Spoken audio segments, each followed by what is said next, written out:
Prêt pour faire des maths? Aujourd'hui, on va parler d'équations cartésiennes d'une droite. On va voir ce que c'est dans un premier temps et ensuite, on va déterminer quelques équations.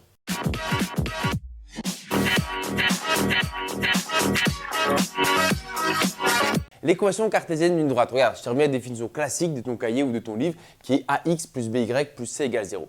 Mais pour bien comprendre ça, il faut revenir aux équations classiques que tu as découvertes 3e seconde, qu'on appelle l'équation réduite d'une droite. J'ai pris une droite D dont l'équation est y égale moins 3x plus 2. Et en fait, cette équation sur laquelle on est assez à l'aise, c'est ce qu'on appelle l'équation réduite de la droite D. Et le souci, c'est que souvent, cette équation-là, quand on la prend, on dit juste que c'est l'équation de la droite D, 3e seconde. On a tout ce défaut-là. Or, on devrait tous dire l'équation réduite de la droite. Pourquoi? Parce qu'ensuite apparaît une équation cartésienne d'une droite. Et donc, comme ça, on différencie bien les deux mots. Comme d'hab en maths, en fait, la définition ou la propriété, il faut l'avoir en visuel. Une équation réduite, c'est quand tu es en mode y égale. Une équation cartésienne, c'est quand tu as tout le monde égale 0. Tu vois déjà à quoi ça ressemble. Ensuite, qu'est-ce qu'on va retirer de ces équations? Là, en fait, quand tu es en mode y égale, pourquoi c'est sympa? Parce que moins 3 et 2, ce n'est pas n'importe qui en fait. C'est ça qu'on va faire dans un premier temps. On va voir quand tu es en mode équation réduite, les nombres qui apparaissent, c'est des gens particuliers en fait. Et pareil, quand tu vas être en équation cartésienne, les nombres A, B et C qui vont apparaître, ça va aussi être des gens particuliers. Donc, on va faire l'effort d'abord avec équation réduite. Comme ça, quand je parlerai d'équation cartésienne, peut-être que tu accepteras un peu plus facilement ce qu'il faut retenir. En fait, moins 3, c'est qui? Moins 3, il a un nom. C'est le coefficient directeur en fait. Le nombre qui multiplie x, c'est le coefficient directeur. C'est ce qu'on appelle aussi la pente. D'accord? Ici, comme moins 3 est un nombre négatif, donc ta droite elle va ressembler à ça quand ton coefficient directeur, c'est moins 3, un nombre négatif. Et plus 2, c'est qui? C'est quoi? Il représente quoi? Encore une fois, graphiquement.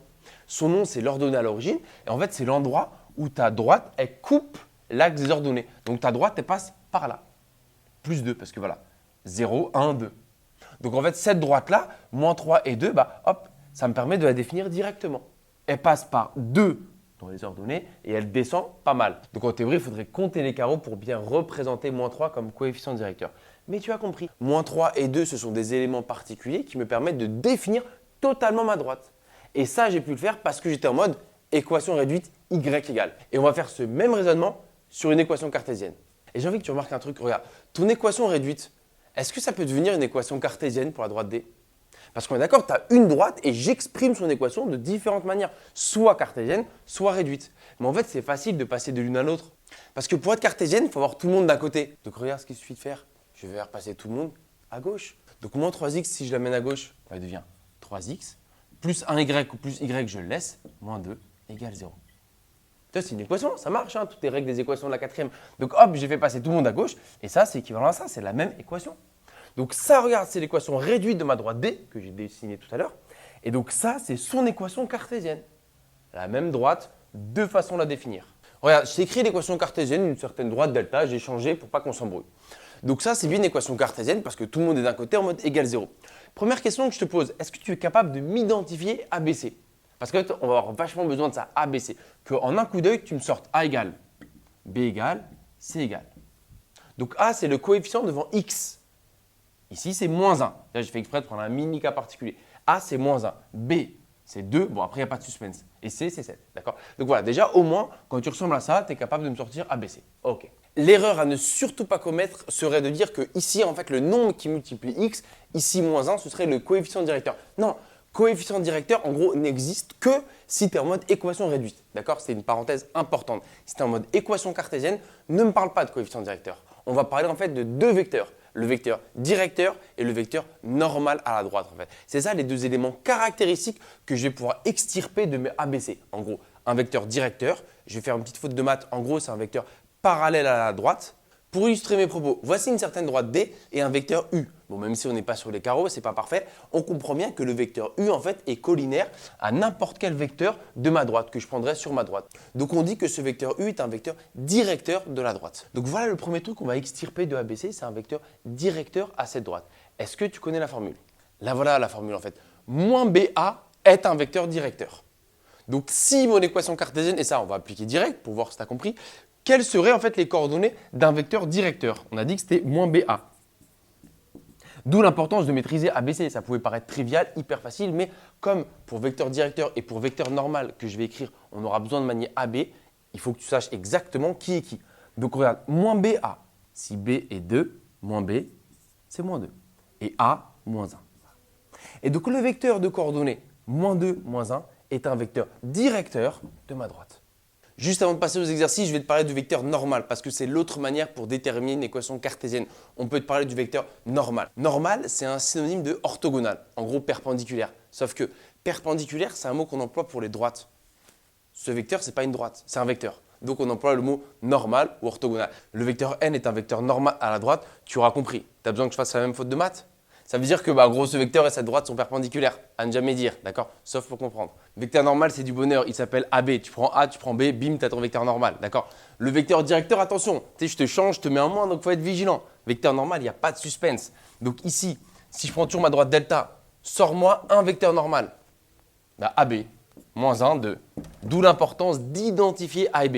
Tu vois, C, je te l'ai fait identifier, mais on ne le prend pas en considération dans les formules. C'est surtout A et B, d'accord? Ça, ce sont tous les éléments de cours qu'il fallait maîtriser, à la fois la forme d'une équation cartésienne, un vecteur directeur, un vecteur normal. Parce qu'en exercice, ça, tu vas utiliser de deux manières. Première manière, qui n'est pas la plus compliquée, c'est que si tu as une équation cartésienne, ce qu'on vient de faire, être capable d'en extirper un vecteur directeur, un vecteur normal. Et l'autre utilisation qu'on va faire tout de suite, c'est que tu vas avoir un vecteur directeur ou un vecteur normal et à toi de me retrouver l'équation cartésienne. Comment déterminer l'équation cartésienne d'une droite? Il te faut deux trucs. Il te faut un point de cette droite et un vecteur de cette droite. Je fais exprès de dire comme ça parce que peu importe, si tu as l'un ou l'autre, tu as gagné. Il te faut l'un des deux. Donc soit un vecteur directeur, soit un vecteur normal. On va faire trois petites questions, trois petits exercices pour déterminer les équations cartésiennes. Regarde la première. Détermine l'équation cartésienne de la droite D, passant par un point, yes, j'ai mon point, et de vecteur directeur U, moins 2, 1. Donc tu vois, c'est le premier vraiment pour appliquer. On est au top. On a bien le point de la droite et on a bien un vecteur directeur. On a tout ce qu'il faut pour déterminer l'équation cartésienne de la droite. Et regarde comment on fait. En fait, étape 1, moi j'aime bien dire qu'à ce stade, ma droite D, elle s'écrit AX plus BY plus C égale 0. Une équation cartésienne de la droite D, c'est ça. Au cas où ce n'était pas clair, déterminer l'équation cartésienne d'une droite, je cherche A, B, C. D'accord? C'est ça que je cherche. À la fin, je t'ai montré les exemples. Tu auras 2x moins y plus 5 égale 0. Je cherche A, B, C. Et en fait, si tu as compris, A et B, ils sont donnés en fait. Si tu as directeur ou normal, A et B, ils sautent. Tu les as directement. C'est pour C qu'il faudra faire un petit truc. Et ici, comment est-ce qu'ils vont sauter A et B? Grâce au vecteur directeur. On me dit que U moins 2, 1, U moins 2, 1 est un vecteur directeur. Sauf que d'après le cours, c'est quoi moins 2 comme c'est un vecteur directeur de la droite? Moins 2, ça correspond à moins B, tu vois. Donc moins 2 là, ça correspond à moins B, ça c'est entre nous, d'après le cours. Et 1, 1, ça correspond à A. Voilà. Donc comme on sait que moins 2, 1 est un vecteur directeur et que je connais mon cours, et ça y est, j'ai trouvé A et B. Ça veut dire que A il vaut 1 et que B il vaut 2. Attention au signe par contre, moins B. Donc comme il y a moins 2, là c'est facile, donc B il vaut 2. D'accord? Et voilà. Donc tu vois, avec une petite traduction et une formule du cours qui n'est pas la plus compliquée, j'ai trouvé A et B. Donc à ce stade, étape 2 quelque part, ma droite D a pour équation, A il vaut 1, donc on est à 1x. Allez, j'écris le 1 dans un premier temps. 1x, B on a dit que c'est 2, plus 2y, plus C égale 0. Sur une copie, ici, tu aurais pu rajouter « Or, on sait qu'un vecteur directeur de la droite est de la forme moins BA. » Donc, voilà. Bref, toujours est-il qu'à ce stade, ma droite D, c'est x plus 2y plus C égale 0. Reste plus qu'à trouver C. Et pour trouver C, comment on fait? Un jour ou l'autre, il faut prendre le point qui est sur la droite. J'ai dit qu'il fallait deux trucs, un point et le vecteur directeur. Ça y est, le vecteur directeur, on a pris tout ce qu'on pouvait prendre de lui. Maintenant, il faut chercher le point. Comment le point A de coordonnées moins 3, 4 va nous être utile pour sortir C? Parce que maintenant, il nous reste C. Je vais remplacer x et y par ces coordonnées. Parce que le point A appartient à la droite D. Donc la fameuse phrase, un point appartient à une droite si et seulement si ses coordonnées vérifient l'équation de la droite. Autrement dit, quand je remplace x et y par ces coordonnées, ça marche. Donc on y va, on remplace. 1, plus besoin de le mettre. Donc x, on a dit que c'était moins 3. Et y, c'est 4. 2 fois moins 4 plus c égale 0. Voilà, petite équation toute gentille en C. Et on va sortir C en deux étapes. Donc moins 3. 2 fois moins 4, moins 8, plus C égale 0. On est à moins 11, donc finalement C égale plus 11. Voilà. J'ai trouvé C. Une équation cartésienne de la droite D est donc x plus 2y plus 11 égale 0. Voilà. Question 2. Détermine une équation cartésienne de la droite CD avec C et D dont on connaît les coordonnées. Première étape, c'est la même. J'ai même gardé l'équation cartésienne, et juste j'ai changé D en CD. Donc à ce stade, une équation cartésienne de la droite CD est AX plus BY plus C égale 0. Et nous, on cherche ABC. Et donc il me faut un vecteur directeur ou normal et un point. Là, le problème, c'est que le vecteur directeur ou normal n'est pas donné. Bah oui, c'est que dans la question 1 où c'était vraiment adorable. Maintenant, il faut aller les chercher, les vecteurs normaux ou directeurs. Mais là, regarde, je te demande la droite CD. Donc là, on pourrait faire un mini dessin pour comprendre. CD. Bah, même s'il n'est pas offert le vecteur directeur, parce que ça va être directeur ici, bah, il est quasiment donné.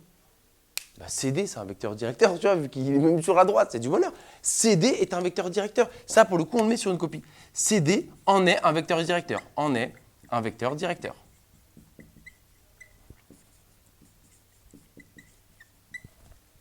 Qu'est-ce qu'il nous reste à faire alors? Bah, aller calculer les coordonnées du vecteur CD. Et quand tu auras les coordonnées du vecteur CD, bah, ce sera ton moins BA. Dans la question, il était même offert. Tu vois, tu avais moins BA, ils étaient directement là. Là, il faut aller les chercher avec la petite formule. Et j'espère que tu te souviens de la petite formule pour calculer les coordonnées d'un vecteur. D'accord? Donc là, les coordonnées du vecteur CD. Pour calculer les coordonnées du vecteur CD, en fait, la formule, c'est XD moins XC, ici. Donc tu vois, le deuxième moins le premier. Pour l'abscisse, c'est XD moins XC. Et pour l'ordonnée, c'est YD moins YC. Voilà, tu as les coordonnées, bah, tu fais ton calcul. On ne va pas trop vite parce que souvent, tu as des moins qui sortent. Bah, dès le premier, XD moins XC. Donc ça fait 0 moins 1. Donc 0 plus 1. D'accord? Et ensuite, YD moins YC, moins 2, moins 2. Voilà. Donc finalement, le vecteur CD a pour équation 1, moins 4. Et c'est quoi 1, moins 4? Bah, c'est mon moins BA. Vu que CD, j'ai mis, c'est important cette phrase-là, CD est un vecteur directeur de la droite CD. D'accord? Donc, ces coordonnées correspondent à mon moins BA. À toi de faire une mini-enquête et à trouver que vaut A, que vaut B. Donc, si je fais comme tout à l'heure, le 1 correspond, c'est entre nous, à moins B et le moins 4 correspond à A. Donc, finalement, A, il vaut quoi? Bah, A, il vaut moins 4. Par contre, c'est pile celui-là. Et B, attention, ça, c'est moins B, donc B, c'est moins 1. Donc c'est bon, j'ai trouvé A et B, je peux écrire ce que vaut l'équation cartésienne de CD à ce stade. Donc c'est plus AX, mais c'est moins 4X, moins 4X, moins Y, plus C égale 0. A égale moins 4, B égale moins 1. Voilà ce que je vois à ce stade. Il ne reste plus qu'à trouver C. Et pour C, une fois que tu as revu une première fois comment on fait, c'est facile, d'accord? Tu vas remplacer X et Y par les coordonnées d'un des points. Tout à l'heure, il n'y avait que A, il n'y avait pas le choix. Ici, tu as C et D. Tu choisis lequel? Tu as le choix. Moi, je vais choisir D parce que c'est 0 moins 2, comme ça, il y en a un qui est facile. Or, le point D appartient à la droite CD, c'est bien de le dire. Donc, ces coordonnées vérifient l'équation de CD. On remplace. Moins 4 fois 0, moins 2, plus C égale 0. Moins 4 fois 0, 0, moins 2, 2, 2 plus C égale 0. Finalement, C égale moins 2. Et donc, finalement, une équation cartésienne de la droite CD est moins 4x, moins y, moins 2 égale 0. Dernière petite question pour appliquer ces petites formules, on cherche l'équation cartésienne de delta. Et cette fois-ci, bah, tu m'as vu venir, ça peut être un vecteur directeur, mais ça va être un vecteur normal. Et tu verras que c'est encore plus facile. On te donne un point de la droite et un de ces vecteurs, on peut déterminer une équation cartésienne. Donc pareil, je ne l'ai pas effacé, j'ai juste changé le CD en delta. À ce stade, delta a pour équation AX plus BY plus C égale 0, on cherche ABC. Et là, ce n'est pas un vecteur directeur que l'on a, c'est un vecteur normal. Donc le vecteur n de coordonnées 3, moins 1 est normal à delta. Qu'est-ce que ça veut dire qu'il est normal à la droite delta? Bah, ça veut dire que ses coordonnées, c'est A et B directement. Tout à l'heure, les coordonnées, c'était moins BA. Tu vois, il ne fallait pas se tromper. Là, c'est du bonheur. Ses coordonnées, c'est AB. Donc là, c'est A. Il n'y a même pas de transformation à faire. Et lui, c'est B. Et bien, c'est bon. A et B, tac, ils sautent. On les connaît déjà. Donc, à ce stade, une équation cartésienne de delta est 3x moins y plus c égale 0. Dernière étape qui n'est pas la plus compliquée. Comment on sort C? Ben, on prend un point de la droite. Donc, ici, or, le point M appartient à la droite delta. Donc, ces coordonnées vérifient l'équation de la droite. On va pouvoir remplacer x et y par les coordonnées du point M. Donc, x, on va le remplacer par moins 2 et y par 3. Ça va nous permettre de sortir C. 3 fois moins 2, moins 3, plus C égale 0. Petit calcul. Moins 6, moins 3, plus C égale 0. Si tu veux bien, je vais y aller direct. Moins 6, moins 3, moins 9. Moins 9 de l'autre côté, plus 9. On trouve donc C égale 9. Dernière étape, donner la conclusion. Finalement, une équation cartésienne de la droite delta est 3x moins y plus 9 égale 0. J'espère que tu as compris maintenant l'importance que j'ai écrit dans la méthode d'avoir un point et un des deux vecteurs. Parce qu'une fois que tu as ça, l'équation elle sort directe. Tu vois, vraiment, on va appliquer toujours la même chose. Le seul truc, c'est que exercice en exercice, les vecteurs directeurs ou normaux ne seront pas forcément offerts. Ça, c'était une vidéo découverte, donc ils étaient quasiment là.